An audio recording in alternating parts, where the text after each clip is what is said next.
Hello welcome back to my YouTube channel. എല്ലാവർക്കും സുഖമല്ലേ? ഞങ്ങളിവിടെ സുഖമായിട്ടിരിക്കുന്നു. അപ്പോൾ നമ്മുടെ ഇന്നത്തെ ടോപ്പിക്ക് നിങ്ങൾ തമ്പ്നെയിലിൽ കണ്ടത് തന്നെയാണ്. അപ്പോൾ വീഡിയോയിൽ പോകുന്നതിന് മുമ്പ് നമ്മുടെ ചാനൽ ആദ്യമായിട്ട് കാണുന്നവരാണെങ്കിൽ ചാനലൊന്ന് സബ്സ്ക്രൈബ് ചെയ്തിട്ട് കാണാനും ലൈക്ക് ചെയ്യാനും കമൻറ്റ് ചെയ്യാനും ഹെൽപ്ഫുൾ ആണെങ്കിൽ മറ്റുള്ളവർക്ക് ഷെയർ ചെയ്യാനും കൂടി ഒന്ന് ശ്രമിക്കുക. ഈ അടുത്തിടെ അത്യാവശ്യം വൈറലായിട്ടുള്ള ഒരു ന്യൂസായിരുന്നു. അതായത് രാഖി എന്നാണ് ആ ചേച്ചിയുടെ പേര്. ബസ്സിൽ നിന്ന് ഇറങ്ങിയപ്പോൾ നമ്മളതിൻ്റെ വിഷ്വൽസും അതൊക്കെ ഫൂട്ടേജസൊക്കെ നമ്മൾ കണ്ടിട്ടുണ്ടായിരുന്നു. ബസ്സിൽ നിന്ന് ഇറങ്ങുന്ന സമയത്ത് കമ്പിയുമ്മ പിടിച്ച ആൾ ഇറങ്ങുമായിരുന്നു. നോർമലായിട്ട് ഇറങ്ങുമായിരുന്നു ബസ്സിൽ നിന്ന് ഇറങ്ങുന്ന പോലെ. അപ്പോൾ മോതിരം ഉണ്ടായിരുന്നു. മോതിരം കുടുങ്ങി. നിസാര കാര്യം എന്ന് നമ്മൾ വിചാരിക്കുന്ന ഒരു കാര്യമാണ്. പക്ഷെ ആളുടെ വിരൽ ഇവിടം തൊട്ട് ഈ അറ്റം വരെ നഷ്ടമായിട്ടുണ്ട്. സത്യം പറഞ്ഞു കഴിഞ്ഞാൽ ഈ ഒരു ന്യൂസ് കേട്ടപ്പോൾ ഞാൻ ഭയങ്കരമായിട്ട് ഷോക്കായിപ്പോയി.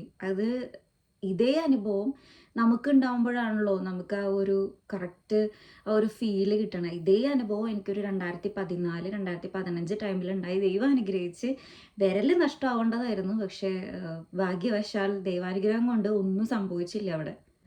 ഞാൻ ഡിഗ്രി ചെയ്തത് തൃശ്ശൂർ ചേറൂരിലുള്ള വിമല കോളേജിലായിരുന്നു. അപ്പോൾ ഒരു പകുതിയും വരെയും ഞാൻ ആ ഒരു ടൈമിൽ കോളേജ് ബസ്സിലായിരുന്നു പോയിക്കൊണ്ടിരുന്നത്. അപ്പോൾ രാവിലെ ഇതേപോലെ തന്നെ ഞാൻ ഒരു റിങ് ഇട്ടിട്ടുണ്ടായിരുന്നു. ഞാൻ സ്ഥിരമായിട്ട് ഇടാറുള്ള റിങ്ങായിരുന്നു. പക്ഷേ എൻ്റെ മോതിരം അല്ല നഷ്ടമായത്. പക്ഷെ എൻ്റെ റിങ് കുഞ്ഞൊരു റിങ്ങായിരുന്നു. അതൊരു വള പോലെ വലുപ്പത്തിൽ ഞളങ്ങി അങ്ങനത്തെ ഒരു പരുവത്തിലായത്. അപ്പോൾ അതെന്താ സംഭവം? ഇതേ സംഭവം തന്നെയായിരുന്നു. വിമല കോളേജിൽ അറിയാലോ, നമുക്ക് ഷാള് ഉണ്ടാവും. മറ്റേ കളർ യൂണിഫോം വിത്ത് ഷാള് നമുക്ക് ഇഷ്ടമുള്ളത് ഇടാം. അപ്പോൾ ഈ ഷോള് പിടിക്കാനുള്ള ഒരു ഇതിൽ എൻ്റെ ഷോള് പിടിക്കാനുള്ള ഒരു ഇതിൽ ഞാൻ പെട്ടെന്ന് ഇങ്ങനെ എടുത്തപ്പോൾ ഷോൾ എടുത്തപ്പോൾ അവിടെ കമ്പിയിലൊരു മുനപ്പ് പോലെ ഉണ്ടായിരുന്നു. അതിൻ്റെ ഉള്ളിൽ ഷോൾ ഇങ്ങോട്ട് കിട്ടി. പക്ഷേ എൻ്റെ മോതിരം ആ ഒരു എന്താ പറയുക, ആ ഒരു കമ്പിയുടെ ഉള്ളിൽ കുരുങ്ങിപ്പോയി. പക്ഷേ എനിക്ക് പറ്റിയ പതെന്ന് പറഞ്ഞാൽ ഇതേപോലെ തന്നെയായിരുന്നു. ഇറങ്ങിയിട്ടായിരുന്നു ഞാൻ പെട്ടെന്ന് കൈ വലിച്ച പക്ഷേ എനിക്ക് എൻ്റെ കൂടെ എൻ്റെ ഒരു ഫ്രണ്ട് ഉണ്ടായിരുന്നു. എനിക്കൊരു നിമിഷം ഒരു തരിച്ച പോലെയായിരുന്നു. ഞാൻ ഭയങ്കര ദേഹം തളരുന്ന പോലെയൊക്കെ തോന്നിയായിരുന്നു. കാരണം എന്താ വെച്ച് കഴിഞ്ഞാൽ എൻ്റെ കൈക്ക് പറ്റിയിട്ടുണ്ടായിരുന്നു. ഒരു 2 ആഴ്ചയോളം എൻ്റെ കൈ എന്താ പറയുക, നല്ല രീതിക്ക് ബുദ്ധിമുട്ടുണ്ടായിരുന്നു. പല ബുദ്ധിമുട്ടുകളും ഉണ്ടായിരുന്നു എനിക്ക്. അപ്പോൾ ഞാൻ കൈ ഇങ്ങനെ വലിച്ച വഴിക്ക് എൻ്റെ മോതിരം ഞളങ്ങി അതിങ്ങോട്ട് ഊരി വന്നതുകൊണ്ട് എൻ്റെ വിരൽ നഷ്ടമായില്ല എന്ന് പറയാം.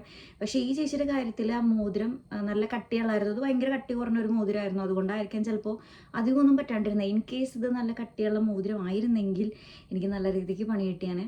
അങ്ങനെ ഞാൻ കൈ വലിച്ചു. അപ്പോൾ പെട്ടെന്ന് കാരണം ഞാൻ ഇറങ്ങലും ഞാൻ ലാസ്റ്റായിരുന്നു ഇറങ്ങിയത്. ബസ് അപ്പം തന്നെ എടുത്തു. അപ്പം ഞാൻ എന്ത് ചെയ്തെന്ന് വെച്ച് കഴിഞ്ഞാൽ ആകെപ്പാടെ അവിടെ ബുദ്ധിപൂർവ്വം ഒരു കാര്യം ചെയ്തത്, ആ ബസ് എടുത്തപ്പോൾ ഞാൻ പെട്ടെന്ന് അവിടെ നിന്ന് ഓടാണ്ട് ആ ബസ് പതുക്കെയായിരുന്നു റിവേഴ്സ് എടുക്കണ്ടായിരുന്നത്. അപ്പം അതിൻ്റെ പിന്നാലെ ഞാൻ പതുക്കെ പോയിട്ടാണ് എൻ്റെ കൈ വലിച്ചത്. അപ്പോൾ വല്ലാത്തൊരു മാനസികാവസ്ഥയായിരുന്നു. ഞാൻ പറഞ്ഞില്ലേ, വലിച്ചപ്പോൾ എൻ്റെ മോതിരം ഇങ്ങനെ ഞളങ്ങി വളരെ വികൃതം പൊട്ടി, നടുക്കൊക്കെ പൊട്ടി എന്ന് പറയാം. പക്ഷെ മോതിരം എനിക്കെന്താ വെച്ചാൽ എൻ്റെ വീട്ടിൽ എനിക്ക് അതിൻ്റെ സീരിയസ്നെസ് അറിയില്ലല്ലോ. അപ്പം എൻ്റെ വീട്ടിൽ എൻ്റെ മമ്മീൻ്റെ ഡാഡിയും വഴക്ക് പറയാന്നുള്ളൊരു ടെൻഷനായിരുന്നു എനിക്ക്. അങ്ങനെ അന്ന് ഇങ്ങനെയൊക്കെ ഒരു ഉച്ച വരെ ഞാനന്ന് കോളേജിലിരുന്നുള്ളൂ. ഞങ്ങൾക്ക് ഒരു 4 മണി വരെ ഉണ്ടായിരുന്നുള്ളൂ.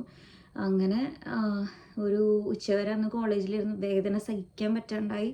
കൈ ഇങ്ങനെ നീര് വന്ന് എൻ്റെ വിരൽ ഭയങ്കര ചെറുതാണ് ഓൾറെഡി.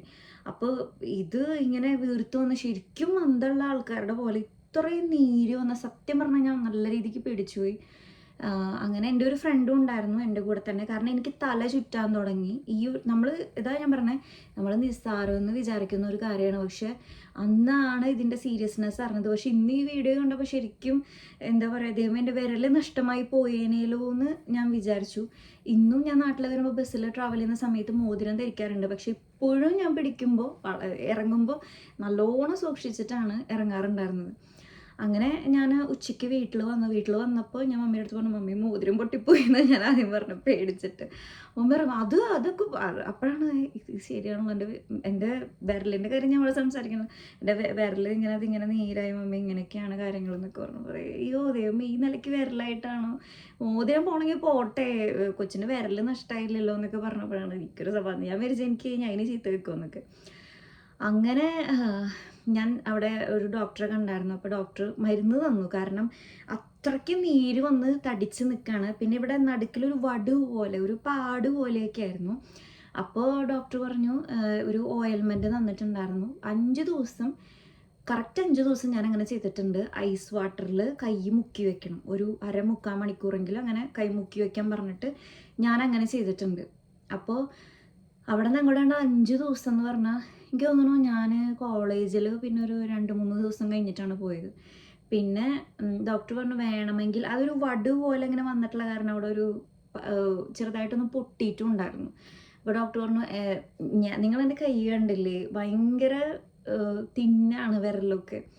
അപ്പോൾ ഞാൻ സത്യം പറഞ്ഞാൽ എൻ്റെ വിരൽ നഷ്ടമായി എന്ന് തന്നെ വിചാരിച്ചത്. ഈ ഒരു ഭാഗത്തൊരു ഒരു മുറിവ് പോലെ ഉണ്ടായിരുന്നു. അപ്പോൾ ഡോക്ടർ പറഞ്ഞു വേണമെങ്കിൽ ബാൻഡേജോ അല്ലെങ്കിൽ തുണിയോ കെട്ടിയിട്ട് ഇൻഫെക്ഷനൊന്നും വരാണ്ട് നോക്കാനായിട്ട് അങ്ങനെ കോളേജിൽ പൊക്കോന്ന് പറഞ്ഞിട്ട് ഒരു 3-4 ദിവസം കഴിഞ്ഞ് അങ്ങനെ കോളേജിൽ പോയി തുടങ്ങി. പക്ഷെ ഞാൻ അനുഭവിച്ച വേദന ഒരു ആദ്യത്തെ ഒരു 2-3 ദിവസം നീറുകയായിരുന്നു കൈ. കാരണം വെള്ളം പോലും തൊടാൻ പറ്റില്ല. പക്ഷെ ഐസ് വാട്ടറിൽ ഇങ്ങനെ മുക്കി വയ്ക്കുമ്പോൾ ഒരു സുഖമുണ്ട്.